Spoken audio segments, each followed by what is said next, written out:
दुनिया की राजनीति को अगर एक शतरंज की बिसात मान लिया जाए तो आज का सबसे बड़ा सवाल ये नहीं है कि रूस क्या कर रहा है या अमेरिका क्या कर रहा है या यूरोप क्या कर रहा है। सबसे बड़ा सवाल ये है कि क्या भारत अब वह खिलाड़ी बन चुका है जिसके बिना कोई भी बड़ी चाल पूरी नहीं हो सकती। और शायद यही वजह है कि फिनलैंड में विदेश मंत्री एस जयशंकर ने कुछ बयानों ने यूरोप के रणनीतिक गलियारों में हलचल मचा दी। लेकिन दोस्तों, यह कहानी सिर्फ जयशंकर के एक बयान की नहीं है। यह कहानी है उस भारत की जो पिछले 12 साल से वैश्विक राजनीति की बिसात पर प्यादे से वजीर बनने की कोशिश कर रहा है। आज के वीडियो में हम समझेंगे जयशंकर ने यूरोप में क्या कहा, यूरोप को भारत रूस दोस्ती से इतनी परेशानी क्यों है, क्या भारत सचमुच तटस्थ है, 2014 से पहले और आज के भारत में क्या अंतर है, और सबसे बड़ा सवाल, क्या भारत अब वैश्विक शतरंज का किंग मेकर बन रहा है। तो वीडियो अंत तक जरूर देखिएगा। विमर्श के इस अंक में आपका स्वागत है। दोस्तों, फिनलैंड में जब जयशंकर से रूस और तेल खरीद पर सवाल पूछा गया तो शायद सवाल पूछने वाले को उम्मीद थी कि भारत सफाई देगा, लेकिन हुआ इसका उल्टा। जयशंकर ने बिसात ही पलट दी। उन्होंने कहा यूरोप भारत को रूस पर उपदेश देता है, लेकिन क्या यूरोप यह भूल गया कि दशकों तक ऐसे हथियार बेचे गए जिनका इस्तेमाल भारत के खिलाफ हुआ।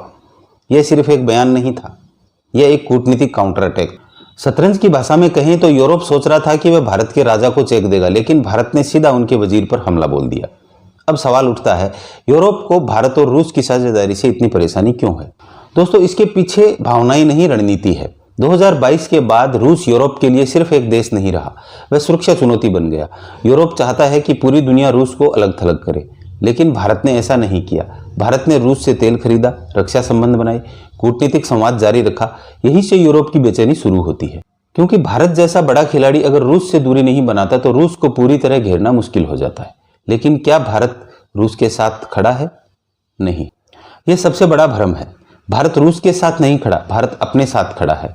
इस अंतर को समझना बहुत जरूरी है। भारत ने रूस की आलोचना भी नहीं की, लेकिन रूस का समर्थन भी नहीं किया। भारत ने एक तीसरा रास्ता चुना और यही रास्ता आज उसकी सबसे बड़ी ताकत है। अब जरा शतरंज की बिसात को ऊपर से देखिए। एक तरफ यूएस खड़ा है, एक तरफ चीन है, एक कोने में रूस खड़ा है, दूसरे कोने में यूरोप खड़ा है और बीच में भारत खड़ा है। अब दिलचस्प बात देखिए, अमेरिका चाहता है कि भारत चीन को संतुलित करे, रूस चाहता है भारत पश्चिम से दूरी रखे, यूरोप चाहता है भारत रूस पर दबाव बनाए, लेकिन भारत इनमें से किसी का भी मोहरा बनने को तैयार नहीं है। यही भारत की नई विदेश नीति है। दोस्तों, आज दुनिया भारत की नीति को मल्टी अलाइनमेंट कहती है, लेकिन मैं इसे शतरंज की भाषा में समझाऊं तो भारत किसी एक खिलाड़ी के साथ साझेदारी नहीं कर रहा है। भारत पूरी बिसात पर खेल रहा है। जहां अमेरिका से तकनीकी चाहिए वहां अमेरिका, जहां रूस से रक्षा चाहिए वहां रूस, जहां यूरोप से निवेश चाहिए वहां यूरोप, जहां खाड़ी देशों से ऊर्जा चाहिए वहां खाड़ी। यानी भारत एक साथ कई मोर्चों पर एक साथ खेल रहा है। लेकिन क्या ऐसा हमेशा से था? नहीं। अब थोड़ा पीछे चलते हैं, करीब 12 वर्ष पीछे, 2012-13 का भारत। उस समय भी भारत बड़ा देश था, लेकिन वैश्विक राजनीति में उसकी भूमिका अलग थी। उस समय भारत को उभरती हुई शक्ति कहा जाता था, आज भारत को आवश्यक शक्ति कहा जाता है। फर्क बहुत बड़ा है। 2013 में अगर अमेरिका कोई बड़ी रणनीति बनाता था तो भारत उसका हिस्सा हो भी सकता था और नहीं भी। लेकिन 2026 में इंडो पैसिफिक की कोई भी रणनीति भारत के बिना नहीं बन सकती। यही बड़ा बदलाव है। दोस्तों, 2013 का भारत और 2026 का भारत, यह सिर्फ सरकार का अंतर नहीं है, यह वैश्विक परिस्थितियों का भी अंतर है। चीन का उदय, रूस यूक्रेन युद्ध, सप्लाई चेन संकट, ऊर्जा संकट, इन सब ने भारत का महत्व बढ़ाया है।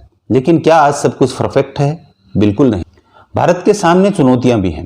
पहली चुनौती है चीन, दूसरी चुनौती है रक्षा आधुनिकीकरण, तीसरी चुनौती है आर्थिक शक्ति को और बढ़ाना, और चौथी चुनौती है संतुलन बनाए रखना, क्योंकि जितनी ऊंची स्थिति उतना बड़ा दबाव।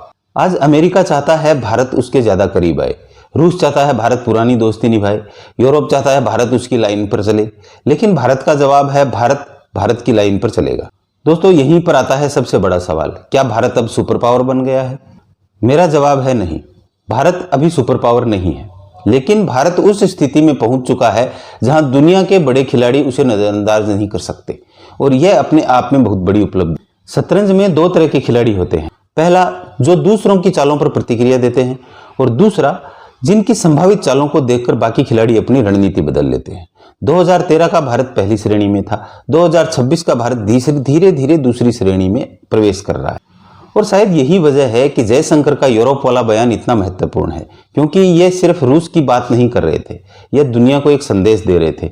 संदेश यह कि भारत अब किसी का मोहरा नहीं है, भारत अब अपनी चाल खुद चलेगा।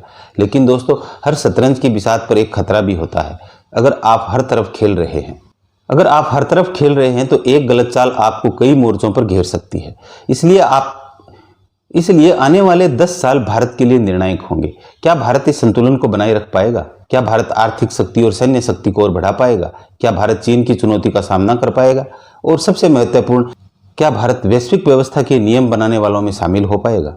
आज की तारीख में इतना जरूर कहा जा सकता है कि 12 साल पहले भारत वैश्विक शतरंज की बिसात पर एक महत्वपूर्ण मोहरा था।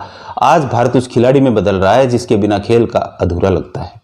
और शायद यही कारण है कि अब जयशंकर यूरोप में बोलते हैं तो सिर्फ यूरोप नहीं सुनता, मॉस्को भी सुनता है, वॉशिंगटन भी सुनता है, बीजिंग भी सुनता है और दुनिया भी सुनती है। क्योंकि अब सवाल ये नहीं है कि भारत किसके साथ है, सवाल यह है कि भारत किस चाल का समर्थन करेगा। और आने वाले वर्षों की वैश्विक राजनीति काफी हद तक इस सवाल के आसपास घूमने वाली है। आपकी राय क्या है? क्या भारत वास्तव में किंग मेकर बनने की दिशा में बढ़ रहा है या अभी भी उसे लंबा रास्ता तय करना है? कमेंट में अपनी राय जरूर दें। अगर वीडियो पसंद आया हो तो लाइक करें, चैनल को सब्सक्राइब करें और बेल आइकन दबाना ना भूलें। जय हिंद।